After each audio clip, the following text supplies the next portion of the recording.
This is why I love our program. Because you go from, "Here's a drawing and here's how this might work," to, "Okay, now what materials do we need? How do we put this together?" To then actually assembling our materials, measuring everything out, putting it all together, and then trying it out. Hello, everybody, and welcome to the first episode of Parent University for Make Everything Possible. In this episode, you're going to learn what a circuit schematic is and why it's important. You'll become familiar with some of the components in the Make Everything Possible kit and do a brief inventory activity that's going to let you know more about them. You're also going to be able to explain what a conductor is and how they allow electricity to move. And you'll also see parents and students work together to solve a problem. Back to you, Dr. Karen. We've created activities that any parent can sit down with their child and do together and learn together and have fun together and just make, these awesome creations, from airplanes to an operation game. Dr. Karen wasn't kidding. We've got a lot of fun activities planned for you. But first, let's do some inventory. Let's take a look at some of the parts we'll be using for our builds. Feel free to pause the video to play with the components and discuss. First, we have a vocabulary term, schematic, a diagram of an electric circuit. Engineers use circuit schematics to plan out their circuits, to communicate with other engineers how they built their circuits, and also to say what components are needed to complete a circuit. Can you find a schematic later on in this video? This symbol, which you might recognize from the bottom of the circuit schematic in the previous slide, is for a button or coin battery. Coin batteries have a labeled positive side and an unlabeled negative side. The positive side normally has a plus sign sketched or engraved on it. An LED or light emitting diode is a component which only allows electricity to flow through it one way. When electricity flows through it the correct way, it'll light up. Here we have one. The long leg is meant to connect to the positive end of a power source, and the short leg is meant to connect to the negative end. Here's a coin battery with a labeled positive side and an unlabeled negative side. Watch what happens when I connect the coin battery to the LED. It lights up. In a later video, we'll learn why we can connect multiple LEDs to the same battery. We'll also learn why connecting a paper clip will turn it off.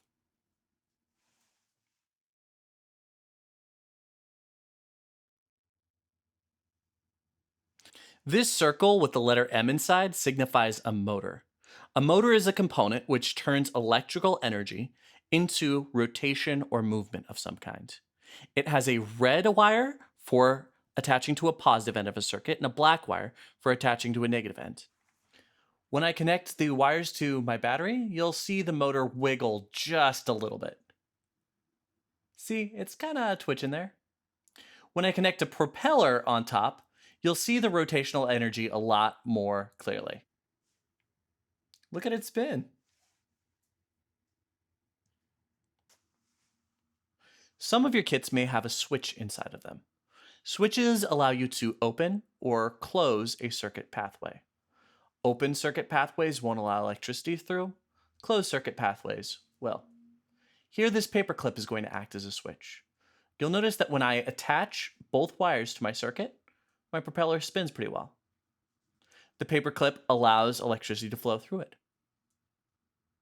But when I detach my paper clip, there's no motion. I can open and close my circuit pathway, letting electricity flow through. You'll notice that there are lines connecting the LED to the coin battery in this circuit schematic. These lines are meant to represent where wires go. Most of our builds will use copper tape as wires. The Make Everything Possible curriculum is challenging. Yes, there are concepts within that curriculum that children don't normally learn about in elementary or middle school, but that doesn't mean that they can't learn it. So, for example, We teach children about the periodic table and we introduce them to conductive elements. So, of course, we're interested in conductors because they carry electricity. And we like to know which kinds of materials carry electricity better than others. Conductors are materials that allow for the free movement of electricity. We'll learn how they work in a later video.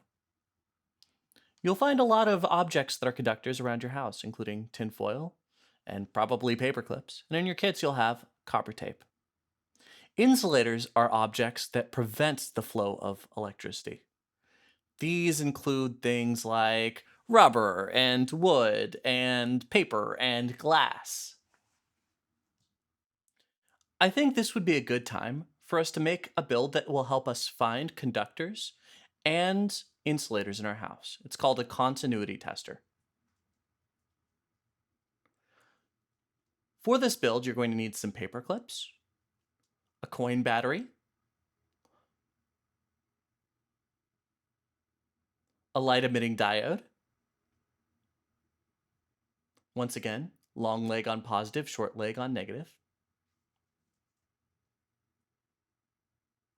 And just to remind you, our paperclip is a conductor, so it will allow electricity to flow through it. We'll also need some kind of insulator to build on, like a piece of paper or a ruler, or maybe even a popsicle stick. We'll be using copper tape as a conductor in this build. If you have trouble using copper tape, we've got a tutorial video linked below. All right, so I'm continuing to lay out my copper tape in my circuit, taking off that little extra piece. And now I'm going to label, for the sake of organization, the negative and positive side of this circuit. This will help us lay down our LED, short leg negative, long leg positive. I'm just going to secure this LED down with copper tape. You'll notice once again, my short leg is pointing towards my minus. My long leg is pointing towards my plus.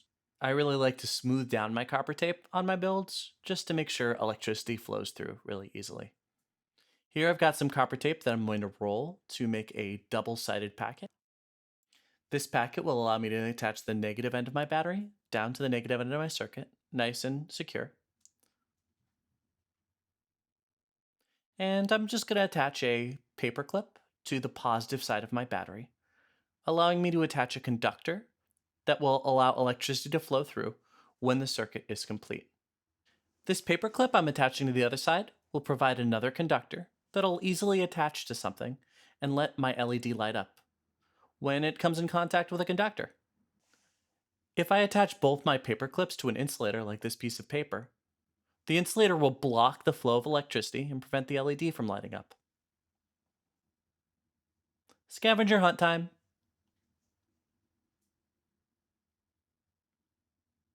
What conductors can you find around your house using your continuity tester?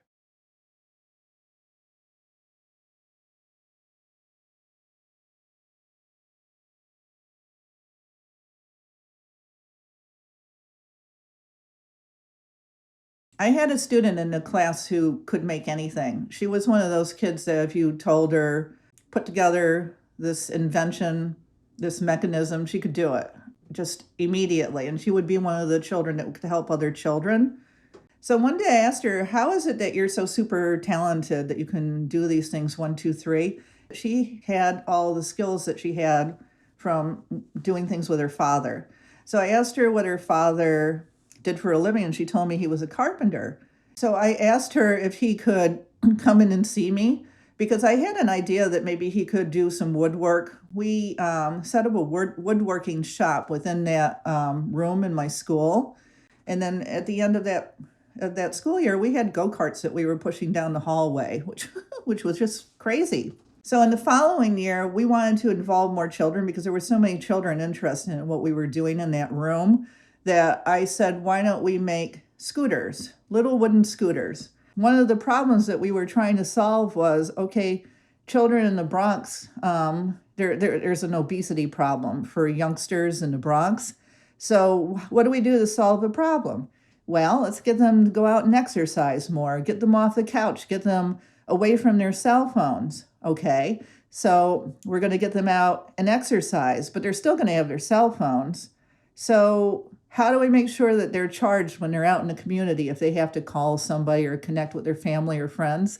Oh, well, if we get them out on our scooters and they can maintain a charge on their cell phone when they're out and about in the community and they can get in touch with their family or friends when they need to, well, that might solve a problem. Suddenly, we're encouraging children to exercise. They're doing something that's totally cool and fun because they have these scooters and their phones charged while they're doing all of this. So, Grab your papers and pens, it's journal time! What problems can you find in your home or community? Take a moment to list things that could help solve the problem. figured out a way to attach that hand crank generator to a gear, the gear connected to the axle of the wooden scooter. And when the axle of the wooden scooter was turning from the wheel being on the ground and kids kicking it and going for a ride, then that would turn the generator to generate electricity. And theoretically, that would charge a cell phone. And so we wanted to show something at Maker Faire. Basically, it took us years to go from that very first prototype to a real working mechanism that would charge a cell phone and to a United States patent, which I'm really proud of. From where we began to where we wanted to go, that it wasn't an overnight thing, but they stuck with it. And that was really important that they did that. And I feel like that's important for any dream that you have.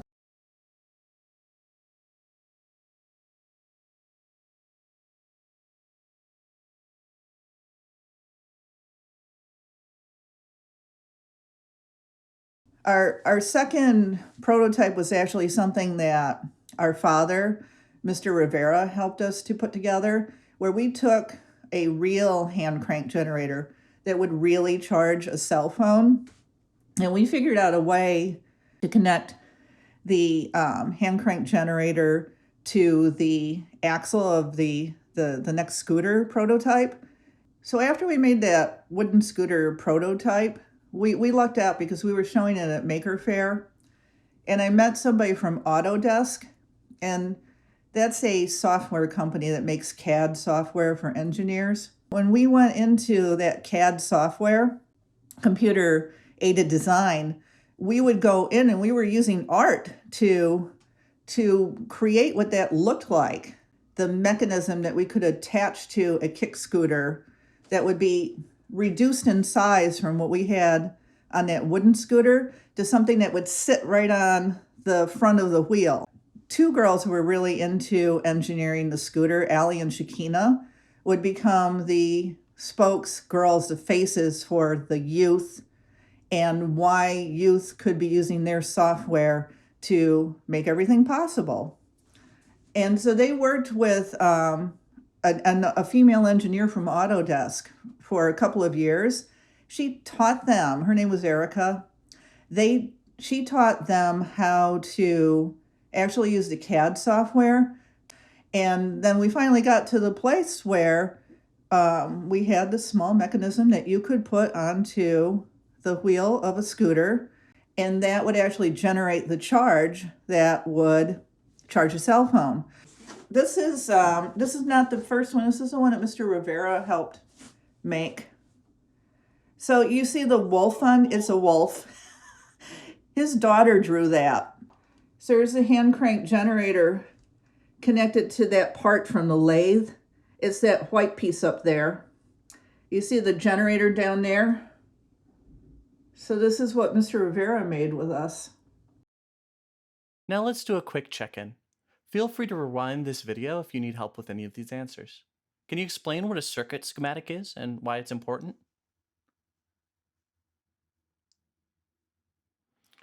Can you explain how to connect an LED to a coin battery?